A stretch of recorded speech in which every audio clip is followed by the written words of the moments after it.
This is Dave, and I'm here with Ethan, and together we are Dave and Ethan's 2000-inch Weird Al podcast, episode 231-inch. On this episode, we finish our interview with JM Kehoe, property master for the multi-award winning film Weird the Al Yankovic Story. It's Dave and Ethan's 2000-inch Weird Al podcast. It's a podcast about Weird Al. It's Dave and Ethan's 2000-inch Weird Al podcast. Seriously, the whole podcast is about Weird Al. Dave and Ethan's 2000-inch Weird Al podcast. You don't have to listen, but we're glad you are. Dave and Ethan's 2000-inch Weird Al podcast. Thank you all for tuning in to another episode of Dave and Ethan's 2000-inch Weird Al podcast. In case you missed it, we shared some photos in our Facebook group over at group.2000inch.com that Weird the Al Yankovic Story prop master JM Kehoe sent us of some props from the film, including that $125,000 rubber snake and the infamous, hard-to-find siren whistle that we talked about. JM generously sent us some additional photos, which we will also be sharing in our group as well, so be sure to check them out. But before we get to the rest of our interview with JM, I'd say it's about time for what's happening in Weird Al related news. Once again, Weird Al has been announced as a celebrity guest at the yearly charity event Big Slick in Kansas City, Missouri. The festivities start on Friday, May 31st with the Big Slick Celebrity Softball Game at Kauffman Stadium. And the very next day, on Saturday, June 1st, is the Big Slick Party and Show at the T-Mobile Center. Big Slick is hosted by Kansas City natives Paul Rudd, David Koechner, Rob Riggle, Eric Stonestreet, Jason Sudeikis, and Heidi Gardner. Other announced guests include past guest of our podcast, Robert Smigel, as well as Weird the Al Yankovic Story stars Will Forte, who played Ben Scotty, and David Dastmalchian, who played John Deacon, the guy from Queen, with more to be announced throughout the rest of the week. For tickets and more information about the events and other celebrities participating, be sure to check out bigslickkc.org. And speaking of people who were in Weird the Al Yankovic Story and have also been on our podcast, our very own Ethan Ullman will be attending both events as well, so be sure to stop by and say hello if you see him there and can get past what is sure to be swarms of other fans and paparazzi. The Middle-Aged Dad Jam Band has released a brand new video on their YouTube channel featuring the one and the only Weird Al Yankovic on accordion. The video features their cover of Scenes from an Italian Restaurant by Billy Joel, the same cover song that they performed with Weird Al at their SF Sketchfest show that our very own Ethan Ullman attended earlier this year. A video of their SF Sketchfest performance is available on our Patreon over at patreon.com/2000inch if you want to watch and compare and contrast it to the brand new video they just released. You know what? I really like that video that the Middle-Aged Dad Jam Band shared. Al was so great in it. Yeah, I love the video too. What'd you think of the cover song? It's still Billy Joel to me. The next Middle-Aged Dad Jam Band show happens tomorrow night, Thursday, May 24th at the Lodge Room in Los Angeles, California. In the past, Weird Al has shown up at their LA shows when he's available, so if anyone attends, be sure to let us know if he performs with them, and maybe give us a review on the 347 Spatula Hotline. Over the past week, Weird Al has popped up in Instagram posts from a pizza place and from a hardware store, posing with their respective owners. Wow! What can we assume based on this exciting revelation, Dave? We can assume that Weird Al eats at pizza restaurants and shops at hardware stores. Everything celebrities do is fascinating! Today's episode is brought to you by Discover Darwin, promoting tourism in Darwin, Minnesota. Not only is Darwin beautiful, it's also artificial. Dave, did you know that Troubles Number 2 in Darwin, Minnesota has beep, boop, beep, beep, boop? Beep, beep, boop, boop, beep, boop, beep. Boop, boop, beep, boop. Beep, beep, boop, beep, boop, beep. So make sure to visit Darwin on beep, boop, beep, beep, boop, boop, beep, boop. Yes, that too, it's not that, sir. Ethan, are you okay? Very literally, so our hurry, so, sharp, And after you put Ethan in a bag of rice, make sure to attempt to visit discoverdarwin.biz. Yeah. Hey, I think it's interview time! It sure is. Let's listen to part 2 of our interview with prop master JM Kehoe, already in progress, right where we left off on the last episode. So along the lines of the siren whistle or like the cassette tape player, are there any other, just incredible props that you had to track down or had to really go out of your way to figure out where to acquire? So one really memorable one that sticks out to me was the Al assassination gun. This was a very, this was actually a challenging prop because the way that it's scripted as like a very large gun. And so like, I can't remember the exact wording in the script, but at one point, like I'm sourcing everywhere. I'm going to my one of the best weapons places is Independent Studio Services, and weapons are treated very delicately just because of their nature. But when you're using like dummy weapons and things like that, there's such a wide range, and so at one point I had like considered these massive, gigantic, like on giant tripods, like almost like 120 caliber missile launcher type guns.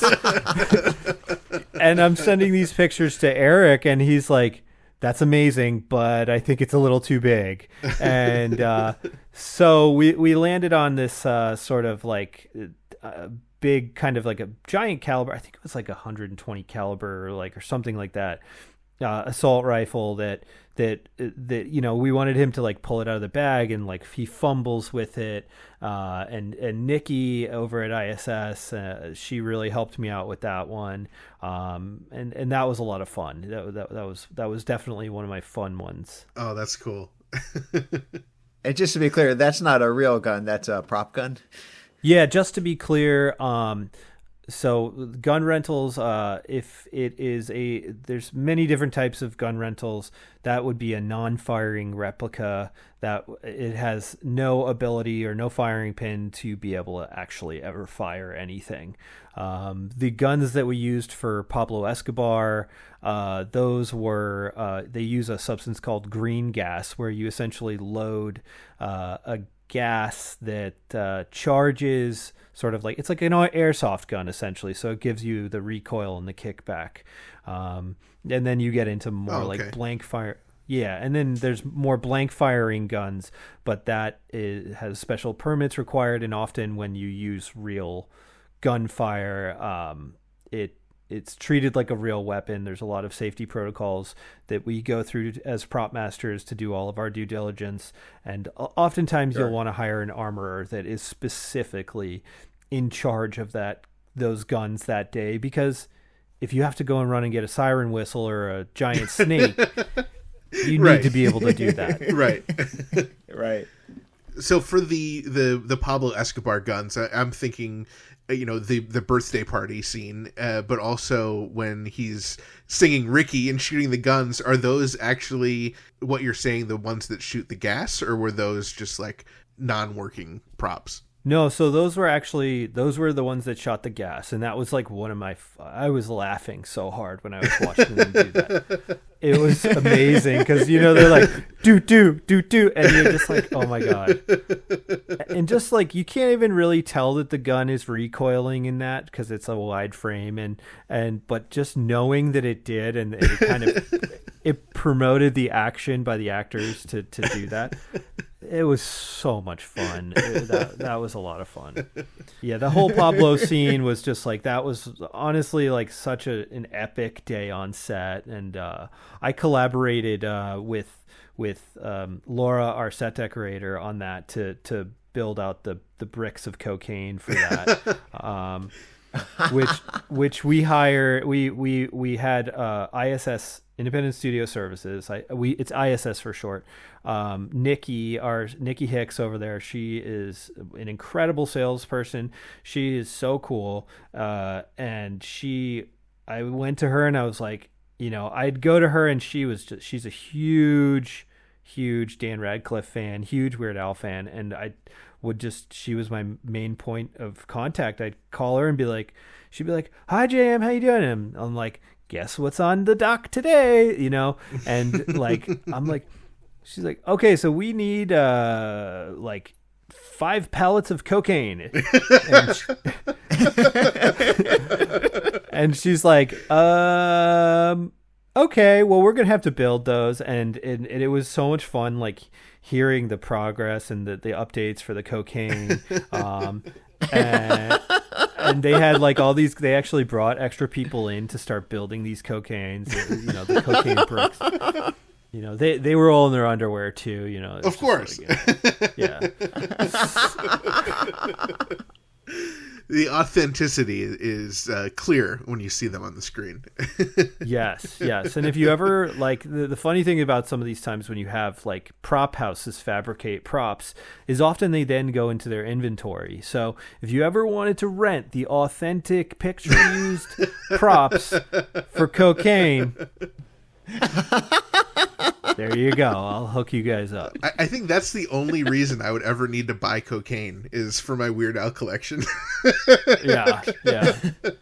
So good.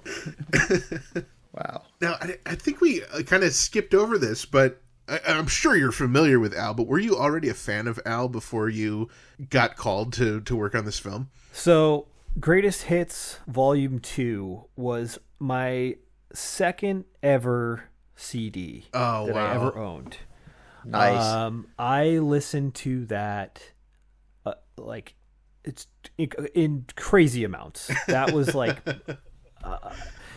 was I don't know what your guys' musical journeys were like at sort of a pre-teen age, but I was always very protective of my music. And Crash Test Dummies, that song, yes, which is just kind of an obscure grunge reference song. When I heard that, was my favorite song at the time in 1994, and when I heard Headline News, my mind freaking exploded. I was like, what is this? This is amazing. And so from then on, I just I was so into it. Jurassic Park, that song was critical to me. That was some of my earliest attempts at ever filmmaking, where I had Jurassic Park action figures in my front yard at my house, and I attempted to make a music video using Al's version of Jurassic Park. Awesome. So I think that footage exists somewhere, but not with the real version of the song, but with Al's. How cool. Absolutely. That should have been one of the extras on Weird the Al Yankovic Story, the bonus material. I would have loved to see that video. Yeah, maybe I'll put it on YouTube or something. Oh, it would be amazing. That's awesome. And have you ever seen Weird Al perform in concert at all? Yes. So my wife is also a big Weird Al fan, and she took me on a surprise date to the Hollywood Bowl to his live show there. And that was just, I didn't know what we were doing. She was totally by surprise, and she's just like, "Yeah, we're going to a concert." I'm like, "What concert is it? Who are we seeing?" And then, oh boy, this is going to be fun. Wow. And Al just yeah. he it was so much fun. It was such a great performance to watch. And we were sitting semi nosebleeds, but it was also, it was right around the time of Cheese Sandwich, actually, with his My Little Pony debut. And, it was a lot of fun. Yeah, you were telling us off the air that your wife actually was a writer for My Little Pony, so that's incredible. Yes. She wrote on G4, and she was the head writer and showrunner of G5, their latest one. But on G4, yeah, we had Cheese Sandwich was such a great character. And actually, I'm trying to remember. She almost wrote a book about Cheese Sandwich. Whoa. Yeah. I'm trying to remember if she actually did or not. This is like ringing some bells. But I think at one point there was discussion about there being a Cheese Sandwich kids book. But it was such a fun character, and getting to see some younger kids cosplaying as Cheese Sandwich. Just so cool. That is awesome. So fun. That is awesome. Yeah. Very cool. So we've had Dan Butts on the show, and he's talked to us about some props in the film. I know he mentioned the people who made like Hey Boy and the big egg and the melting face and the gold bust. I would love to hear what are some of the props that you yourself worked on. Okay, so Hey Boy, I'm still sad I didn't get to really make Hey Boy, to be honest with you. Because Hey Boy was our mascot. Hey Boy was like, we keep all of our props in a truck, and Hey Boy was very proudly in the passenger seat the whole production. Amazing. It let the driver of the truck go into the HOV lane, no problem. Which was just, we loved Hey Boy. Dan and his team did an amazing job with Hey Boy. You mentioned the melting face, and the all his stuff was just incredible. So much fun with all of that. The big props that I fabricated were the platinum records, the necklace. Oh man, the medallions. The medallions. Yes. I want to ask you about the medallions before you even talk about the other props. Obviously in the film, the joke is that, Dan Al is like, oh, these are so heavy. Like, what were they actually made out of? Well, they're a bit of a trade secret. No, I will tell you guys, but you can't buy them all. Okay. Please don't buy them all in case we ever need to buy more and make more. But they are actually coasters. They are record coasters. Oh, cool. You can buy them on Amazon. You can buy them at certain bookstores and things like that. And I think they're supposed to be of like famous albums like, the Beatles, Jimi Hendrix, Pink Floyd, things like that. And so my process was I worked directly with the art director, and we created a graphic that was designed to be all of the different little emblems that we had. And we had like Eat It. We had all sorts of different albums for those medallions. Oh, so they actually had the labels on them with the song titles? Yes, Whoa. they do. They do. Cool. Yeah. I'll have to send you guys over a picture of a close-up shot of that. Oh yeah. I'd love to see that. Oh, I would love to see that. Yeah. And the process of like chroming them out and making them the platinum version, that actually was like far more laborious than I thought it would be. It just involved a lot of like different experimentation with different types of chrome spray paint and actual paint, and what ended up like sticking and holding because a lot of times those surfaces, they flake or they get scratched or damaged, and right. You want these to look like really beautiful platinum records. And I had experience in my college days. I worked as a jeweler at a little gem and bead store, and so as soon as I heard, okay, platinum necklace, like with these, okay, done, I can do that. It's no problem. So I was so thrilled with how they came out. They were one of my favorite props that I've ever fabricated to this day. Wow. And, I'll never forget those. Those were a lot of fun. And so you made the ones that he wears as a necklace, but then is it the same prop that goes into Arturo's head, or is that something different completely? So that is the same prop. I worked directly with makeup and hair and makeup, and we made a very, sculpted it. I think I sculpted it kind of based on the crest of my forehead at first, and then we shaved it down, and we decided, I think it was a discussion with Eric too, to see how much of the record was sticking out. How far did he wedge this thing into to Pablo's brain. That was a fun discussion. And that's just like some of the fun parts about working in film and TV. Are like, okay, like how deep does this go into this guy's skull? Was the one he threw the one that actually is stuck in his head? Is that the Eat It one? Oh man, I think we actually cut most of the. I think it was Eat It. Yeah. I think you're right. That's awesome. But most of the labeling on that was trimmed down. Okay. I think I had several versions of sizes ready to go. It got pretty far in there. Like Al has, he's really he's strong. He's a strong guy. Did you do any tests, like they throw it at a watermelon or something, just to see how far it would stick in, just so you can get a rough idea how deep to make the cut? Yeah. No, we didn't do anything. We sustain. We try to keep our goal in props is often safety. So I mean, we only just. Okay, maybe we tried it on some people, but Amazing. What were some of the what were some of the other props that you had to fabricate? One of my other biggest fabricated props was the manual and the lyrics to Amish Paradise. Oh yeah, like the big sketchbook. Oh, okay, yeah. The big sketchbook. Jenny drew the illustrations in that, and then I aged it. And the big the manifesto that he writes, which is all the loose leaf paper. Right. Yeah. Which that one, that was like I had hired a good friend of mine, David, who his introduction to the project was at the pool party. I'm just going to do a quick throwback.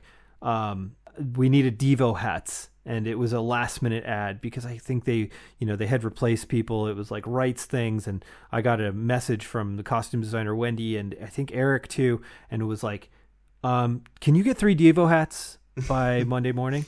And I'm like out. It's like a Saturday night. And I'm like, oh boy, here we go. And so I knew the exact right guy to call, and I was like, do you have Devo hats? He's like, yeah, but I have COVID. And I'm like, I don't care about that. Like, just give me the Devo hats. And so I met him on like a Sunday night at 10 p.m. and he luckily had these Devo hats. And, wow. And David actually, I brought him on a couple days after that to bring him onto the project, and he hand wrote 4 pages of the manifesto, which have some really detailed stuff from Al's dad, and then I hand wrote a couple pages myself. That's some crazy attention to detail, because I don't think we even really see the pages of the manifesto. I think it stays sealed, doesn't it? It stays pretty sealed. It does. I think there's timing things and just the beats and the punches and the jokes and everything. Sometimes that's the whole thing about props, is that you never know. Like, right. But you have to be ready for it. So that's awesome. Yeah. And that's some of the fun parts about props too. Sometimes it's horrible and not horrible. It's not horrible. You have to be just extremely detail oriented and ready to kind of just, as they say, pull it out of your ass, like at any time. With that manifesto specifically, because of time, I often brought my work home with me at the end of the day. And that one specifically, I got a mild case of ataxia from inhaling too much aging spray. Oh, man. Oh, boy. Which, at 3:30 in the morning, I'm going to my wife and I'm making, like, spraying this aging solution and things on this manifesto. I'm like, I don't feel so good. She's like, okay, well, you're going to take a little break now from this. And the next day I brought it to set, and it's like, yeah, it's great. It's awesome. Okay. And then, you move on. Right. that's that. But Thanks I for did risking your life. Yeah, exactly. I risked my life for Weird Al. I did it, and I would do it again. I would do it again in a heartbeat. I told the medic that day, I was like, yeah, I think I inhaled a lot of this hairspray or whatever it was. It was like hairspray. It's like the same aerosol as hairspray, but it's not exactly hairspray. And he was like, yeah, you definitely had some ataxia. You're going to take it real easy today. And I'm like, okay, cool. Wow. And then the handwritten lyrics to the Amish Paradise song. Those were a lot of fun. Oh, cool. Yeah, where he unfolds the paper. That was a great Right. one we fabricated. What else did we fabricate? Fabricated quite a bit. We fabricated a lot of the books, the covers to the books for the school kids for young Al. Okay. Did you do the magazines too? So our art director Jack, he was working with the graphic designer Lori, I think it was, and she created those, but we applied the skins to them. We, I think, sourced the magazines for that. Same thing with the bologna cases. Tell us about the bologna. I think when we had when we had Dan Butts on, we were really curious who actually wrote Steve on the piece of masking tape, and I don't remember what Dan said, if he said he did or if someone else did. Do you know the answer? So yeah, this has been on my mind for a while. I personally, I know I didn't write it, so I think Jack or Dan, our art director or production designer, wrote Steve on the tape itself. Yeah. Which we only, I think we only had the one case with the tape on it. Okay. Believe it or not. I think there was only one that existed with that. And there was a couple other of the bologna packagings that, as a prop master, it's your job to hold on to those things. So we had a bin that stunk of bologna. Oh, you used real bologna? Oh God. Yeah, there was real bologna. We didn't keep the real bologna. Right. But, Right. we were like, oh, there's the bologna smell again. Oh, that's great. When it comes to things like food, how does that work? How do you keep the food fresh, and how do you decide what is real food and what is prop food? So yeah, food is like a whole thing in itself.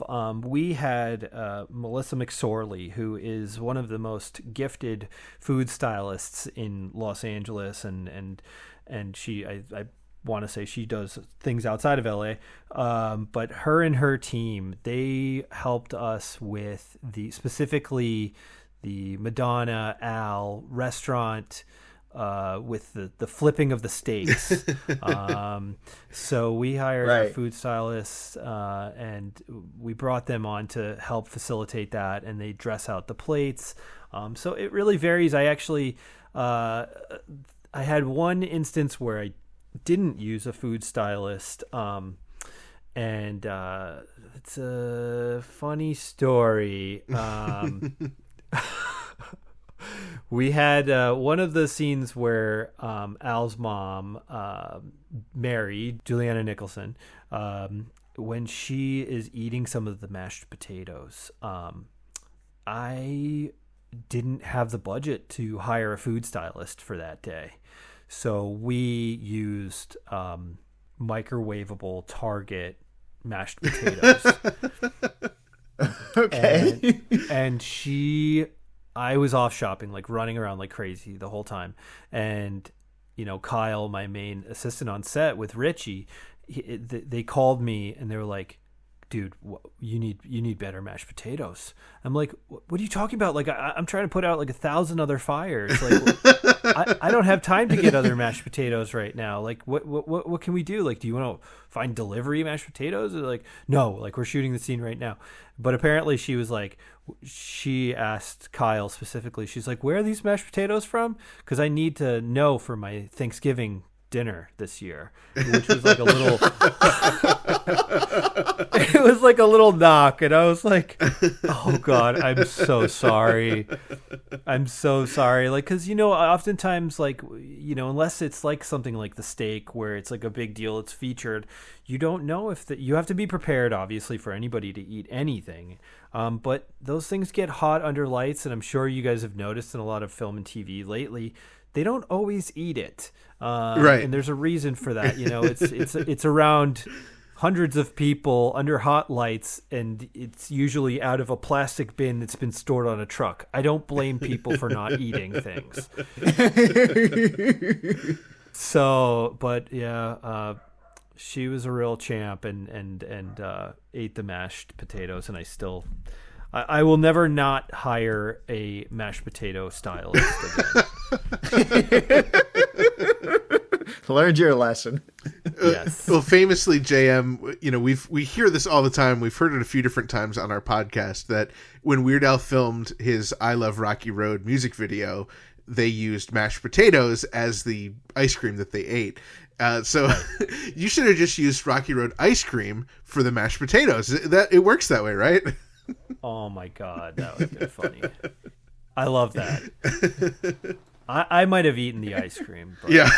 ice cream is a really tricky one on set because there's a lot of different methods. There's, some people, like you meet some prop masters and they're like, we use lard. And you're like, what are you using lard for? Don't use lard. But there's a guy that he's very he's great. He created like this amazing formula for ice cream using like frosting, and it's actually very tasty. Oh, cool. Yeah. Oh, Yeah. So that that's like some of our job is just to really like, we have all sorts of little tips and tricks and little tweaks and little gags that we all just, that's why we're in it. That's why we do it. We love it. We figure stuff out, and if it works, we just, it's great. And then, you get to share that knowledge with the next person, or, share it with your peers, or you don't. And then you just like, you become that guy, who's a specialist at specific things. Now, I don't know where the line is drawn for certain things where it comes to set decoration versus props, but some of the other items I wanted to ask you about or see if you worked on, there's stuff like flyers at the beginning of the film that, Al is, ripping off the tag for, or, like the gold albums in the Scotti Brothers office. Are those your team, or does that go to the set decoration team? So that it went to set decoration under those circumstances, since it's hanging on it for the album specifically, it's hanging on a wall. So we don't generally handle artwork unless it's something that's handled directly by the actor. Okay. The flyers, when he's doing the tear off motion, our lovely graphic designer, they've developed that graphic, and people in Dan's team developed that graphic, and then we had the flyers themselves, which we would replace when he tears off the okay. tag. Oh, cool. Okay. Yeah. But then I'm thinking like in the mansion scene where they're making out and their shoulders knock over a painting of, Al as the cherub. Is that then a prop because it's being touched by an actor, or is it a gray area? It's a bit of a gray area with that specifically, but that one it actually technically would fall under like 4 different four different people, because what it would be is like the set decorator would find the frame, the production designer would maybe work and find the artist to develop the art on it, work with the set decorator to put it in the frame. Then you have special effects that would rig it so that when it gets knocked over, it's not going to like act up and do what it's not supposed to do. And then maybe I would hold on to it in my truck to bubble wrap it and protect it so that it can last throughout the rest of the show. So yeah, Right. it ends up being like 4 different departments. Maybe, there's so much collaboration on things like that. Very similarly with the breakaway accordions that we had, and working directly with special effects. And, so it's an all hands on deck situation often. That's so cool. Sure, yeah. And we were talking about who actually handwrote Steve on it. I know in the commentary on the DVD and Blu-ray, Al does reveal that he was the one who wrote Al Yankovic on the mailer for when he mailed in the demo. But then there's also the Eat It cassette. Mm-hmm. You know, do you know who wrote on that? Was that your handwriting? So for the Eat It cassette, I wrote some of them. It would have been me or Richie. My other assistant wrote some of them, but Dan wrote some of them as well. Oh, wow. And so I think for that specific scene, I didn't have that many mailers. I only had like 3 or 4 mailers, because to find vintage mailers from the 80s that just looked perfect for that scene, it's hard to find those. And then that was an instance where I had to have them shipped, and it was like I remember telling Eric, that was our day one of shooting. I'm like, Eric, look, like we have these beautiful mailers, but I only have like 3 of them. So he can write on this, and like, but I just want to let you know, like, you know, we don't have much room for don't mess up here. Yeah. But the cassette tapes, Wow. I think I had maybe at one point, I think I had 10 or so cassette tapes. Cool. Which was so much fun. And I hand recorded, I was forwarded the actual My Baloney recording that was going to be intended for the use of this picture. Wow. And I went out and I transferred it from the MP3 to this cassette. So if you actually play those cassettes, it will actually play the specific recording that Al made. Holy crap. That. And I also did that for one of the other songs. I did that for a couple of them, but that it was is like so this cool. Yeah, it was like this whole operation, like just in case they play it, which it's like, you know, you're using these cassette tapes from the 80s, and so it's got a very lo-fi sound to it, but it's really cool. It's like, you know, it's kind of grainy. It's obviously not would have impressed the Scotti brothers, but you know, it's there. It's on those tapes. How cool. I love that attention to detail. That is amazing. I would have never thought of that. That is incredible. Yeah. I loved those tapes. Those were a lot of fun. Now, what about at the end of the film when Al wins the Grammy or whatever they're called in universe? Is that trophy? Is that something that your team worked on? Yes. So I personally made the trophy. Oh, cool. Which was, you know, cool.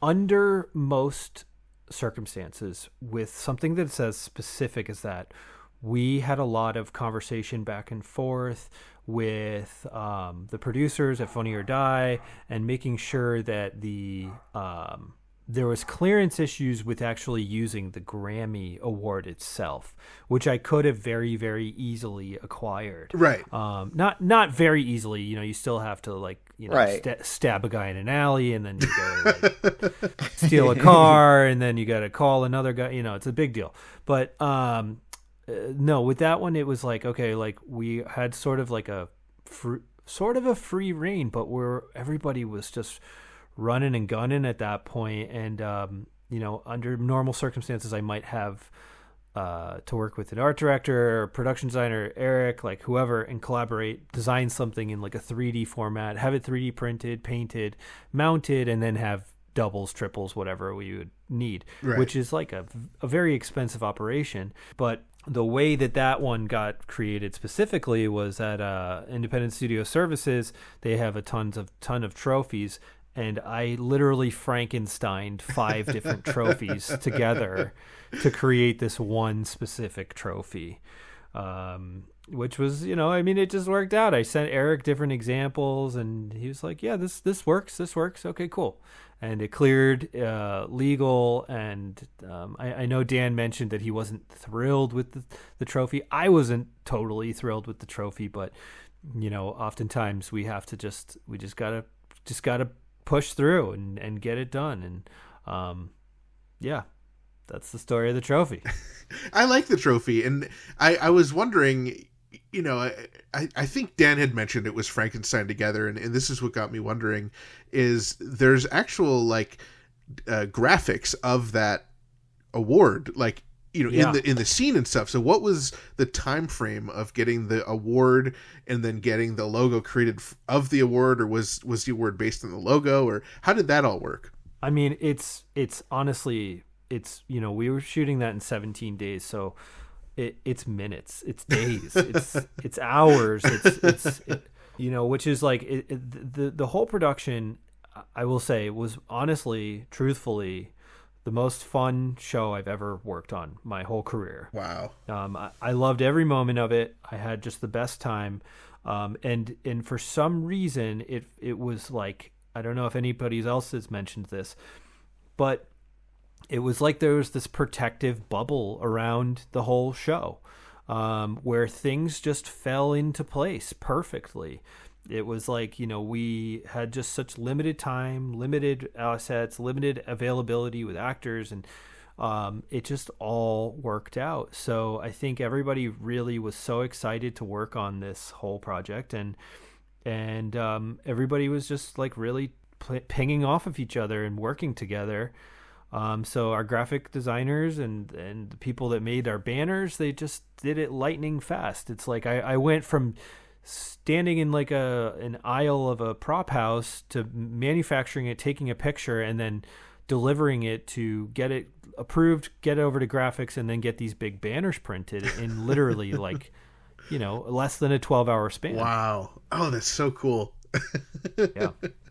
You guys really pulled off what, like, I think other teams may have taken months to do. Like, it blows my mind the more I hear about how incredible everything fell together. Yeah, we really did. Everybody kicked ass on that. Everybody really, that's like the difference. That's what makes it such a fond memory for me, and just my favorite project. And, just how lovely it was to work with the whole art team. Laura, Jack, Dan, all those guys were incredible.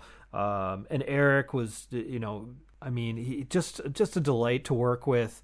Al is, I'm sure you guys know, like, he has a reputation around town for when you get offered something to work with him as being the nicest guy to work with in Hollywood, which it holds up. It's true. He really is. It's true.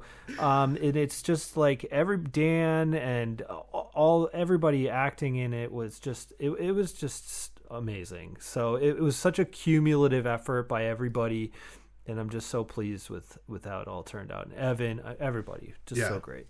Now, another thing that might be kind of cuspy on the line is we learned about in the director's commentary that the Eat It jacket was Al's actual authentic Eat It jacket. Was that something that went to you, or did it go to costumes? And I would just love to hear all about that. That is so freaking cool.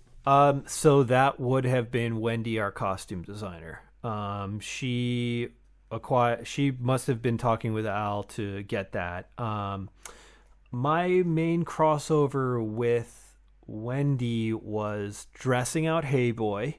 That was a big one. Fitting some of like the military guys with belts and things like that was another one. We had one other big crossover. Wendy was so friendly. She was great. We collaborated. There was one big thing that we worked with directly. Oh, it was Madonna's glasses. Because it has to fit the look, right, and it has to be appropriate. And Paula over at Gimme Props, she did all of the glasses for our show. She was just incredible. And Wendy and I, like, we went through the boards, and we really worked hard to boards. I'm sorry, for those of you who don't know, boards are basically mood boards, where you have like examples of what a character you might want to look like. Oh, okay. It fits the time period, it fits the aesthetic, and it's something that you would show to director, writers, whatever. And then you kind of, it's like a guideline, a visual guideline for what people are supposed to look like. So Wendy and I collaborated with the glasses, and I brought her examples, and then we ultimately settled on that. But the Madonna glasses, those were we nailed those. I think I loved those. I loved Al's glasses. Dan's Al's glasses. Right. Demento glasses. Like glasses are it's for props. For those of you who don't know, glasses, rings, glasses and rings and watches are our big personal props that we mainly handle for people. It's so great that you mentioned rings because in the film, I brought some of my own props. I don't know if you know this or not, but Ethan and I, we played tough bikers in the Cobra Pit, the bar scene. And we were told to bring some of our own, wardrobe. And I brought some of my own wardrobe. But then when I got there, they did end up handing both of us some props. And these props are very near and dear to us, even though I don't know how much screen time they got. But one of the things I was handed was a ring with a skull on it. And I know Ethan was handed maybe some necklace that he was wearing, a chain, a choker, and he was also holding a glass of beer.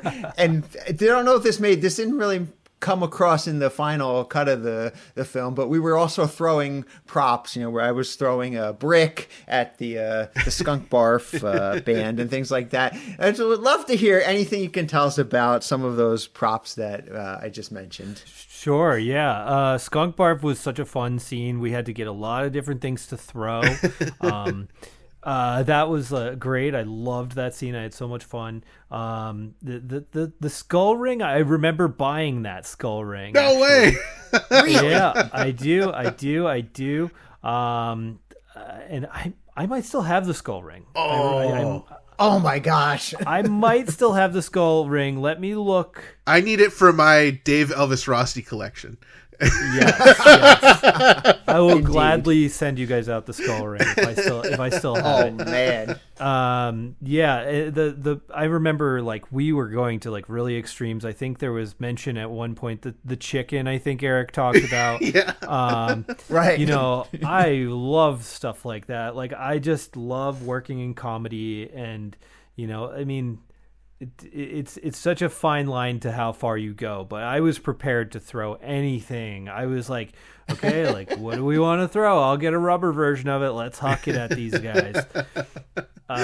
So that was such a fun scene. I love that scene. And I wish we threw more. Because we had yes. more. We had more. Well, there was bread and popcorn. And I remember at one point a piece of popcorn landed in my my beer. What was the beer, by the way? What do you use for that? Is it just colored water? So it really depends. Like for background, which by the way, I of course remember you guys did an amazing job. So happy that you guys are in the film.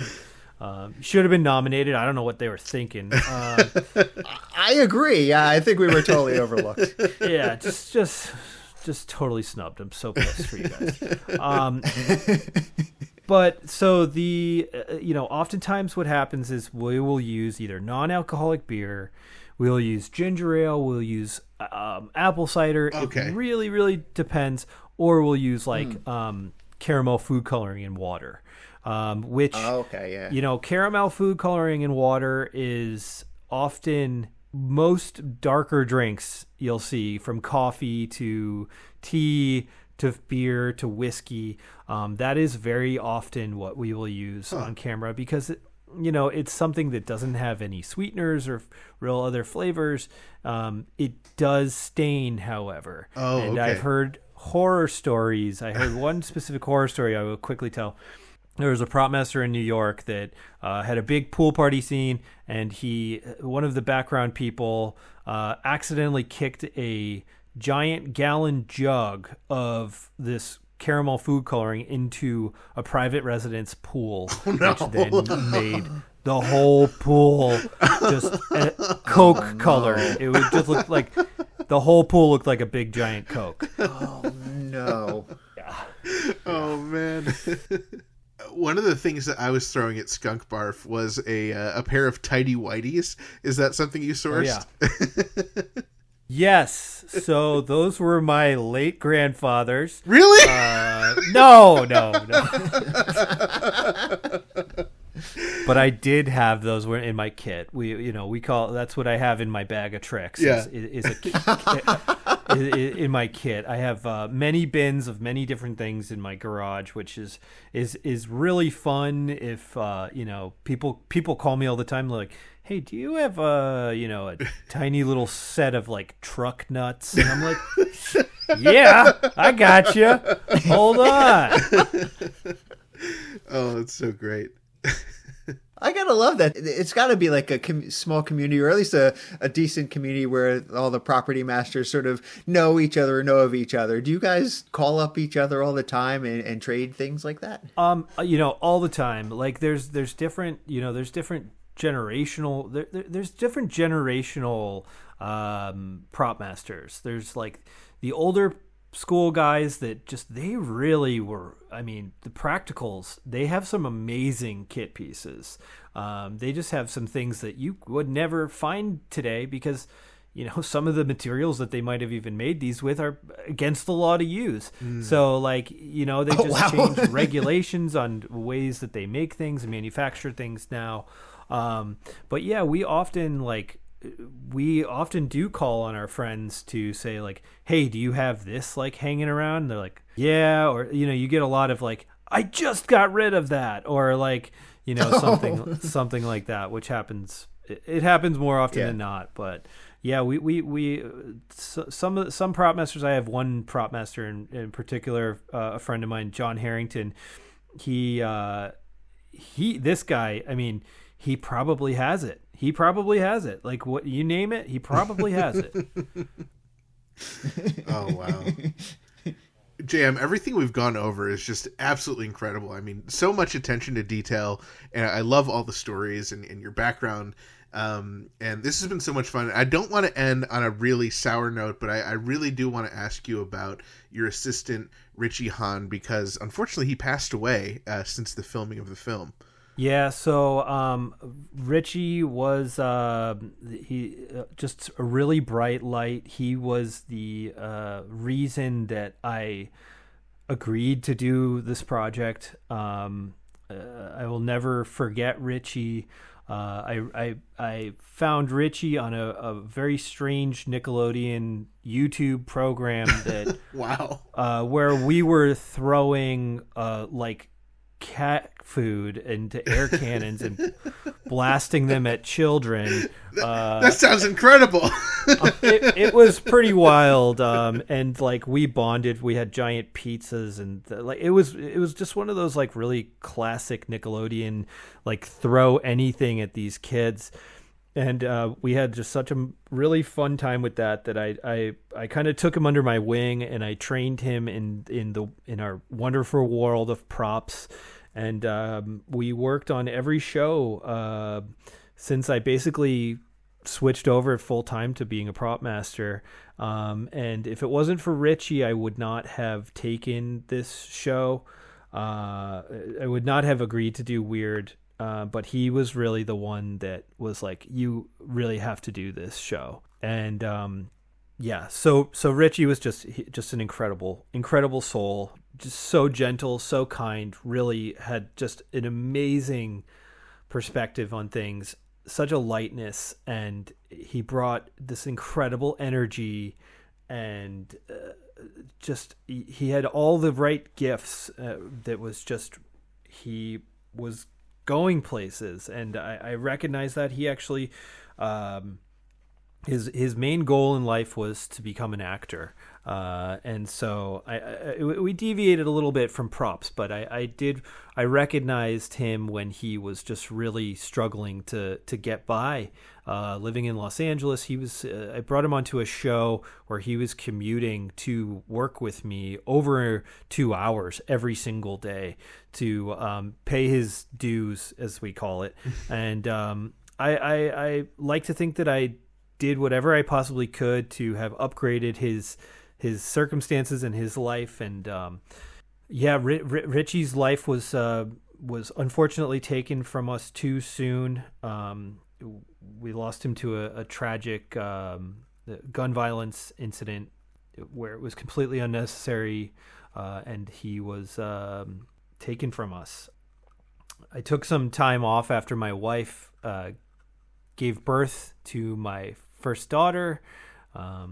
and Richie was off to the races. He was getting plucked up by prop masters left and right, and a lot of times prop masters and prop people are very, very protective of their crews, and I make a very big point to training my people where I can and teaching them as much as I possibly can, because I want them to go out and just kick butt out there. And so I was watching Richie from afar while I was just like at the very early stages of fatherhood, helping my wife because she was still working on her show, My Little Pony, and Richie was kicking butt. He worked on History of the World Part 2, and he did a whole season of American Horror Story, and he was just getting plucked up left and right, and I was so happy to see it. And so on another show that we worked with two of my lovely friends, Maddie and Monica, they were the showrunners of a Nickelodeon program called Drama Club, which was basically a school play, kind of like The Office, for kids. Oh, cool. Really, really fun show. And Richie we gave him he got a role, sort of a character role in that show called Marty Mattress, where he played a sort of sleazy mattress salesman. And we dressed him up, we doctored him up. He was on all these posters and advertisements and everything like that. So from here on, from the moment I heard of Richie's passing until the moment I'm retired and out of props, I will always put Marty Mattress in every single project that I get to prop master to honor our late great friend Richie Hahn. Marty Mattress. That's so cool. Well, thank you so much for sharing that with us. I have to imagine that Dave and I interacted with him on the set. I looked at a picture of him. He looks like the guy who I think handed me the beer. So, I mean, was he on set that day? Yes, he was there the whole time. He was there every single day. Just had nothing bad to say about Richie. Kid was my rock. He was the one that kept me going when things felt like they couldn't get done. He was telling me, "Nope, we can do it. We can do it. We can do it." And just a really, really bright light. He was definitely there on set with you guys. I had a great team with Kyle and Dave and AJ. AJ was on set with us that day, handing out beers, and it was great. So much fun. Love it. And yeah. Well, Richie sounds like an amazing person. Thank you so much for sharing that with us. And I know that was tough, but we really appreciate hearing about what an amazing person Richie was. Thank you, guys. And his contributions to the film. That's so cool. Well, JM, this has really just been such a great experience getting to get to know you and hear about your process and everything you did on the film. Before we go, are there any projects we should look out for that you've been working on since Weird Wrapped? So the next things that coming out are the TED TV show, which is going to be hilarious. That'll be on Peacock. That's coming out pretty soon. I heard about that coming out. That's cool. Yeah, so that was fun. That little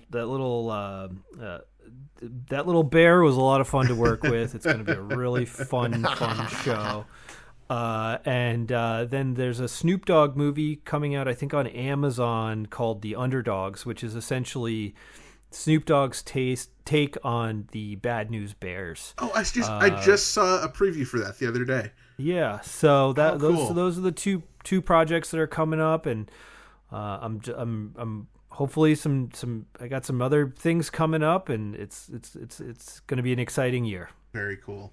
JM, this has just been such a great experience getting to chat with you and hear about your process and everything you did with Weird in your career. If people are interested, you do have an Instagram page, JMK3, the word 3, and we hope to talk to you again. This was so much fun, and hopefully you do find that ring for my Dave Rossi collection. Yes, I will be on the lookout for it. Thank you guys so much. Yeah, really appreciate you guys from having me on. Wow, it was so awesome getting to hear all the great behind-the-scenes information. A huge thank you to JM Kehoe for joining us this episode and last episode. Whoa! That sound means we've gotten a call on the 347 Spatula Hotline, the official hotline of Dave and Ethan's 2000-inch Weird Al podcast. Okay, intern Frank, let's hear that phone call. Hey, Dave and Ethan, it's Dana B. and Beaker calling to remind you that today, May 20th, 2024, is the 21st birthday of Al's 11th studio album, Poodle Hat, the album that defined my adolescence. That's right. This album is old enough to drink a lot of beer because according to Al, that's how you celebrate your birthday. It happens every year. Anywho, have fun celebrating the way you see fit, and I'll see you on the flip side. Stay weird. Well, hey, Dana, thanks to you and to Beaker for the call. Luckily, our Instagram followers were reminded of this momentous anniversary via our This Day in Weird Al History Instagram story posts. So thanks for reminding the rest of our listeners. And Poodle Hat was a huge part of my childhood, too. I will never forget receiving it as an early birthday present, I guess 21 years ago, right before my school field trip to the amusement park. Usually the bus ride with my friends was the best part of a school trip, but instead, I just listened to Poodle Hat nonstop the whole time.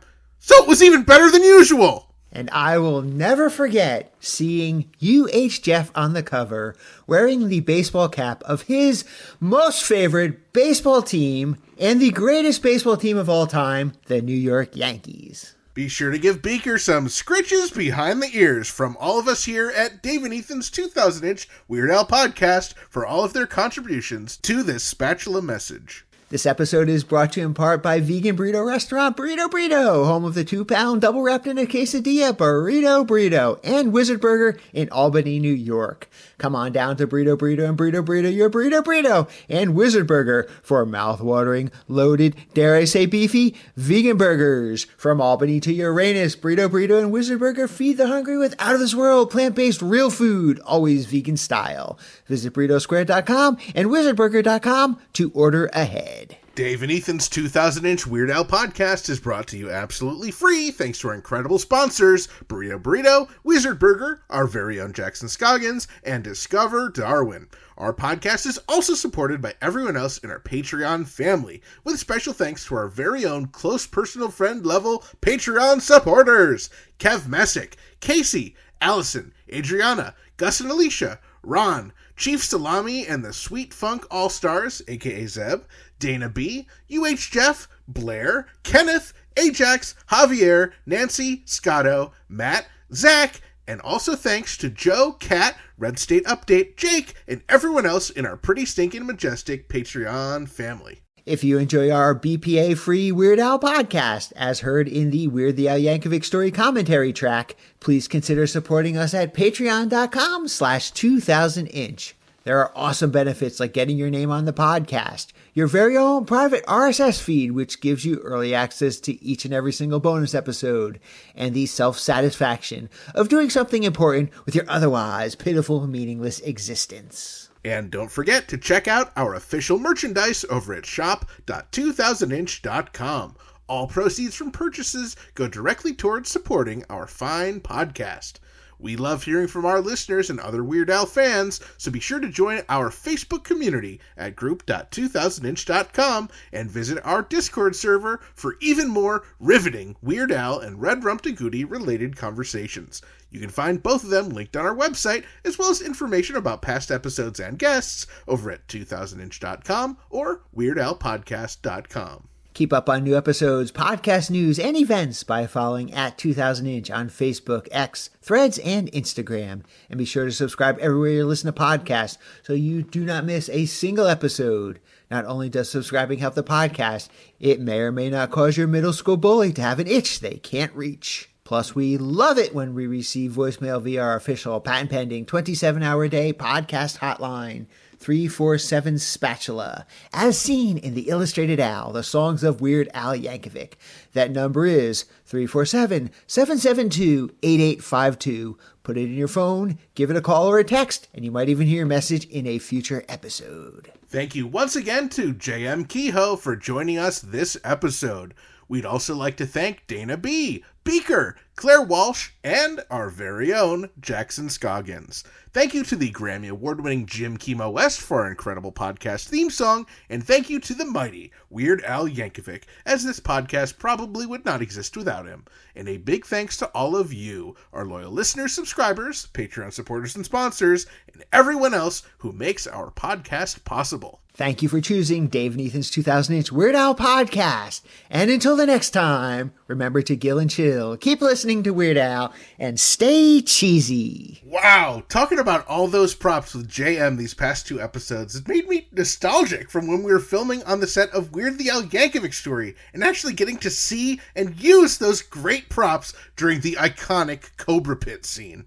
I got to throw a brick at Jonah Ray, aka Jonah Barf. Yeah, and I got to throw tidy whities at Skunk Barf. Not to mention that glass of beer that you held. Yeah, that lukewarm prop beer that had both popcorn and a rubber wrench land into it. And didn't you accidentally get smacked upside the head by an errant prop piece of wood? Ah, good times. You know how we weren't supposed to keep any props from the set? Well, I have a confession to make. Oh, do go on. It's not like Weird Al or the property master for the film is listening right now. While I was there, I did breathe in some air, and I'm afraid to admit it, but I didn't exhale as many times as I inhaled. So, are you saying you still have some screen-used Cobra Pit air in your lungs this very instant? I sure am. I've been holding on to it all these years in my lungs, being careful not to make any really deep exhales.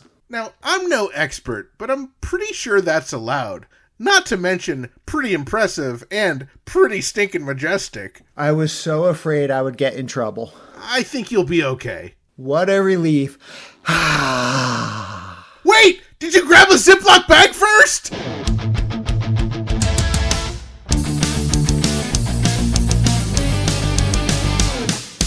That was Dave and Ethan's 2000-inch Weird Al podcast, episode 231-inch. Not just full of hot air.